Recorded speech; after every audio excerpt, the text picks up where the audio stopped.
Welcome to episode 1 of Risen Fathers. Now, this is going to be a hard episode for me, and maybe it'll be a hard episode for you. But in this episode, I'm going to expose myself. In the future upcoming podcasts, we're going to have guests come on, and we're going to interview them in their life, and we're going to see where they are at in their journey. But for today, I just kind of want to expose myself so that other men and women can kind of see the journey that I've been on and what I've gone through. So, getting to the truth is the only way that we can set our souls free. To be able to get to the truth, we must accept the reality of being exposed. To be exposed and to destroy the ego within us, we must become vulnerable enough to allow that.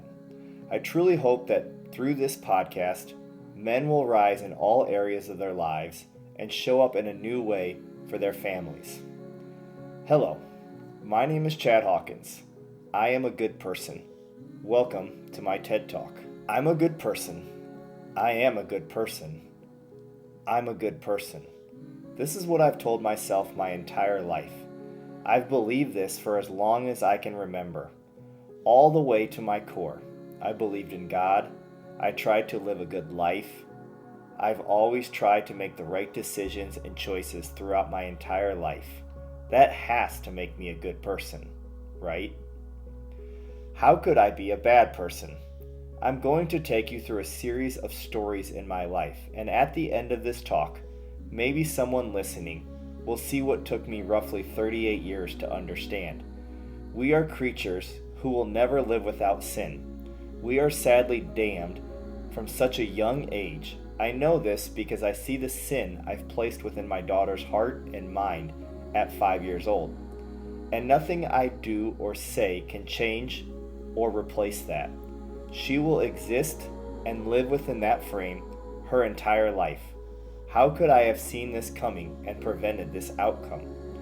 My daughter will live a lifetime of being damned to sin and seeking within herself ways to remove this sin, like insecurity, hate, anger, frustration, jealousy, pride, ego, all of these other sins we as humans battle from day to day, because in reality, these feelings and emotions do absolutely nothing good in our hearts except destroy the potential we have to be better humans from day to day. The other day, I was sitting in my home and my daughter was acting a little crazy, making some bad choices, jumping around a bit, back talking to her mom some. Now, I've been truly trying to balance my parenting habits and be more connected with my child, truly reasoning with her so she understands the difference between making the right and wrong choices. I saw a lot of ways I was raised and a lot of the damage that it did and it had on me. Yelling, lectures, spankings. As a child, I never really felt like anyone listened or cared about me. I felt alone in many ways. I was terrified to make mistakes or do something wrong, and yet I still did so many things wrong daily. So I started to think about how I should handle the situation with my daughter, and I thought to myself, I'm going to make her stay outside of the house for a period of time. Now, understand that we're in the middle of winter and it's roughly 32 degrees outside. It hit me so hard when I had that thought, because that thought goes so much deeper than anyone watching this episode will ever understand. You see, when I was a child, roughly 7 or 8 years old, I went to visit my grandma, my mom's mother. I remember going over to her home fairly often, even though they lived roughly 4 hours away in Cedar Rapids, Iowa, where I was born. I remember a lot of actual good moments as a child there. But there was this one particular time where I'm sure we were acting bad, roughhousing or bouncing off the walls, etc. I can remember my grandma making us sit outside in the rain under the deck as our punishment. And from that moment, I started to form this story that I didn't like my grandma anymore. And she was a bad person. Now, I didn't come to give this talk and throw anyone under the bus or hurt anyone's feelings except for my own. So I just want you to understand that other elements in my life also drew me to have strong feelings of dislike for my grandma. And I don't really remember anything else from that point and age about my grandma. In my mind, that is really the last thing I remember about her. Many years later, in my late 20s, my grandmother passed away. My mother was very close to her. She called me up to tell me what had taken place and inform me of when and where the funeral was. I remember sitting at my desk at work and listening, but sadly not listening, being disconnected, as I always was disconnected in my life. I remember feeling guilty that I should go, but again, other factors and influences I had allowed to get into my mind and my heart, and I had made excuses that my sales numbers at work weren't very good in that month, and I wouldn't be able to go. I abandoned my mother on one of the saddest and darkest days of her life. How could I be a bad person, right? Years later, my mom and I were able to reconnect, and our relationship began to grow very much, and she forgave me. But I know in her heart there will always be a scar that I placed upon it, and no amount of time or money will ever correct that mistake. When I had my daughter is when our relationship began to grow, and we began to truly connect again as mother and son. I think that's why this story is so powerful. We don't fully understand the choices we make in life, or the things we decide to do in the moment until they come full circle. You see, I was sitting here ready to sit my daughter on the front porch as a punishment, so she could understand a situation and how she was acting. I didn't want to yell at her, I didn't want to spank her, and I didn't want to lecture her to the point that she shut down and never truly opened up or connected to me, that I completely resorted to an idea that I didn't even realize I would resort to. And it made me realize that it wasn't as bad as I thought it was for me as a child. It was me and a few other relatives around my age, under a deck, in the rain on a summer day, that I had been acting up, and I had turned that moment into something greater than what it really was, which cost me a relationship with my grandmother and a scar on my mother's heart forever. That's how deep the cuts we create within our lives to ourselves and others and don't even know it. And that's how full circle things became almost 30 years later, and yet I always thought I was a good person. Don't write me off too quickly and give up on me, because the stories get better, and when I say better, I really mean worse. That's the sad reality of life. That's the hard part of why we as humans begin to form two completely different versions of ourselves as we grow up. We're so scared and intimidated and insecure about showing people the real versions of ourselves that we hide in that version and create the false reality thinking it's what people want. We wonder why we become torn and broken and falling apart, because we can't even truly be the version of ourselves that we really want to be. We're so damn scared of the truth that we hide from it, and it's easier to create a fake version than to face the actual real version of ourselves and our life. This talk would be too long to take you into the history and all the mistakes I made as a child and what happened or took place to form me into the adult that I am today. Ultimately, it's always going to be on me. I am the only one who can change my life, and I am the only one who can take full ownership of the decisions and the choices I make from day to day. Blaming others in my past will get me nowhere, of course. The people in our lives play a major role in the way that we turn out as adults, but we do have the power to seek truth and fix ourselves and our reality. That is exactly where the reality of forgiveness comes from. Removing the sin from our minds and our lives, it becomes the reality of being reborn every day and allowing ourselves to find forgiveness in others, yourself, which begins to free your mind and your soul. I don't expect anyone to believe what I believe, and I don't expect to change anyone to become something they don't want to become. But I do believe that God created the Bible with a code written in it, and it gives us the ability to identify sin in our hearts and seek a new path that can free our minds and souls while present on this earth for a short period of time. Building resentment and holding on to who you are for a lifetime and taking it to your deathbed is one of the ultimate sins that many humans live within every single day. And that is a reality that I don't want to live with for the rest of my life. So, let me take you to the next chapter of my life, my mid-20s. I'm living in Chicago, Illinois, and at this point, my girlfriend at the time decided she wanted a puppy. We were in Rockford, Illinois, and went into Petland to look at dogs. We came across this 3-pound little Yorkie. He was so adorable. I was, of course, very poor at this time. It was around 2007, and I took out a loan for roughly $1,200 for this dog, which was a big deal for me. I never imagined taking a loan out for a dog.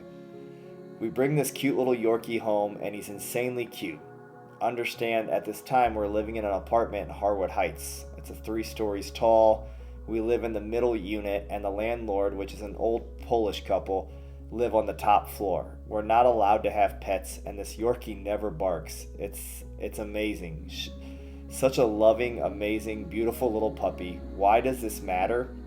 A few years later, we moved to Effingham, Illinois, and in that moment we step into the new place, he begins to bark. It was so funny hearing him actually bark for the first time in his life around the age of 2. Fast forward many years down the road when he becomes much older and the neglect begins to set in. Life becomes busy, and the love and the attention that he once received now begin to fall off completely. This dog has done nothing but be loving and caring his entire life. And now, life has become so busy that I don't find any time to love or appreciate him. It's amazing how we as humans start with such good intentions, such a good heart, and as time goes on, we allow ourselves to get into a place where if we are truly honest with ourselves, we're not being good people. I'll never forget, and I'll always regret his last few years. It's truly sad to watch something get old and the abuse we begin to accept as okay within our minds. I will never be able to fix those last few years of his life. I'll never be able to hold him again, to hug him again, to make that beautiful little puppy feel happy and excited ever again. I'll live within that reality that I was an angry, abusive owner who yelled and neglected an old dog who had done nothing but love me, and loved me his entire life. So, many of the shifts in my life lately have been the realization that I don't want anyone in my life to live with that reality ever again. I wasn't a good man, and I wasn't a good owner, and I didn't show up in a way that God would have wanted me to show up. And that's a hard reality that I have to accept. So many times people talk about Jesus would do this, or what would Jesus do in this situation, but no one actually has any real chance of being Jesus. We're all drowning in sin every single day, and most of us get to the point of accepting it and becoming okay with it. Instead of standing up and making the shift in our lives we need to make to become better versions of ourselves, our family, our friends, our life depends on it, and yet we're so afraid of the truth.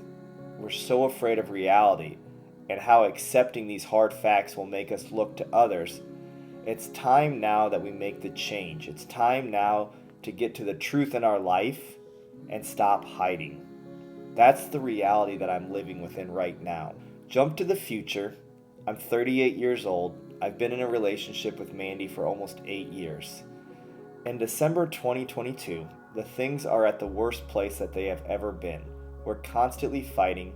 I'm constantly trying to run away like I've always have. Sabotaging the relationship because I want it to fail, because in my mind that is what I have always done in every relationship I've ever been in. I've sabotaged it. I'm one of the biggest narcissists in so many different ways. I made it seem like it was their fault. I never took ownership of anything. I blamed everyone else. I was the worst example of a man and a partner that could possibly exist. I didn't know this, and no one had ever informed me. Maybe some people did, but Mandy constantly tried to inform me, and I didn't listen. I existed within our relationship, running the exact course that I had always run in every other relationship. I was operating under the mindset of an 18-year-old child who had no clue how to be a man, and within that frame of mind, I created a personality I thought would be cool. I believed I knew what it was to be a man. I was so far away from truth, it wasn't even funny. It's no wonder our relationship was becoming dark and clouded. I was creating a relationship with no real connection, no real substance. I wasn't listening to her. I wasn't choosing her. Hell, I never even truly sat down to think or care about what she was going through or what was in her mind or her soul. I existed in my own world thinking that was what a man was supposed to be. And that's how a man was supposed to run the home.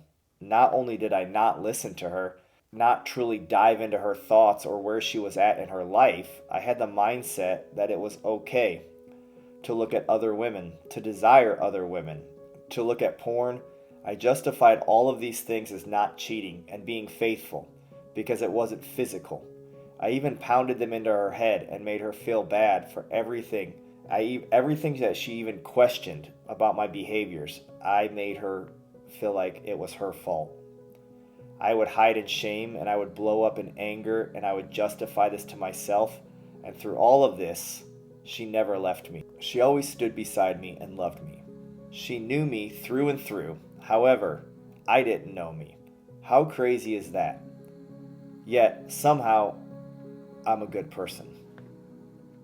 It wasn't until December of 2022 that I finally hit rock bottom. I had given up hope. My connection with God was zero.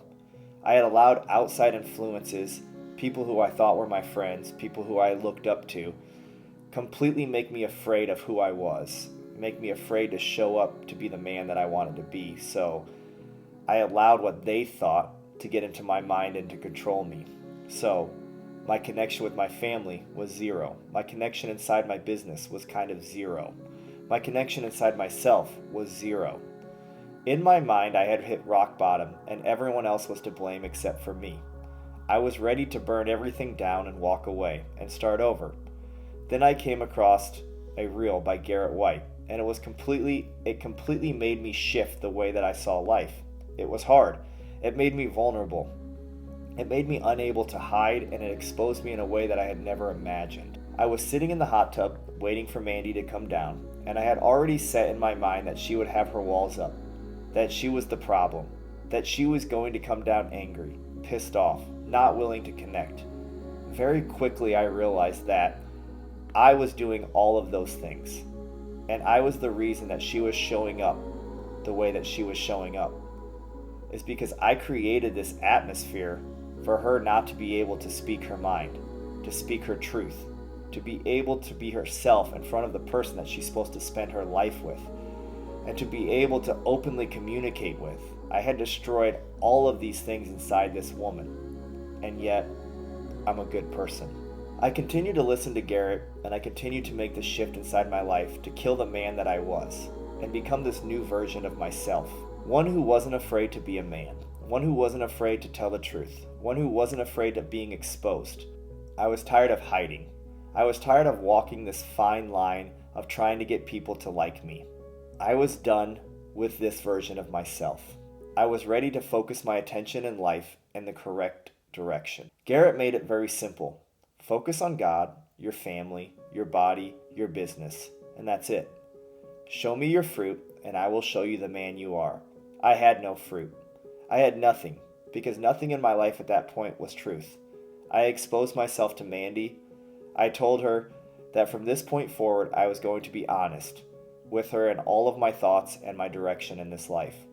I told myself I was going to be honest in my business, my connection with God, and my body. Have I figured it out? Hell no. Not even close.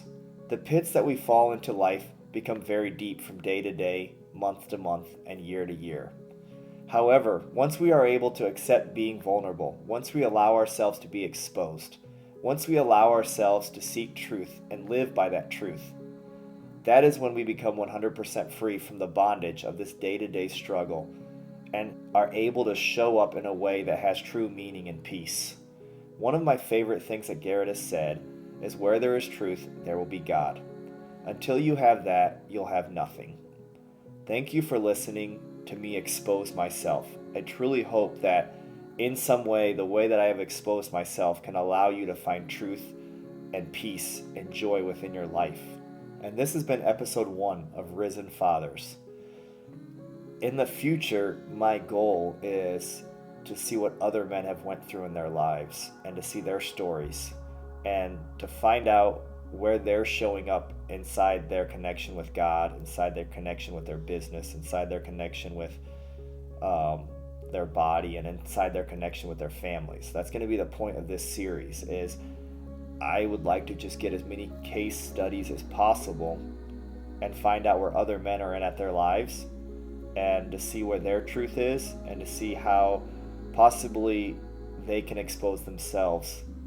Because it's once we as men start to expose ourselves and be vulnerable and open up, is when we can truly start to become free and show up the correct way that we need to show up in our lives. And that's a scary thing to do. But I encourage you to do it. I empower you to do it. And I empower you to send me any questions or feedback that you might have. And if you want to be on a future episode, please send me a message. Thank you again for watching episode 1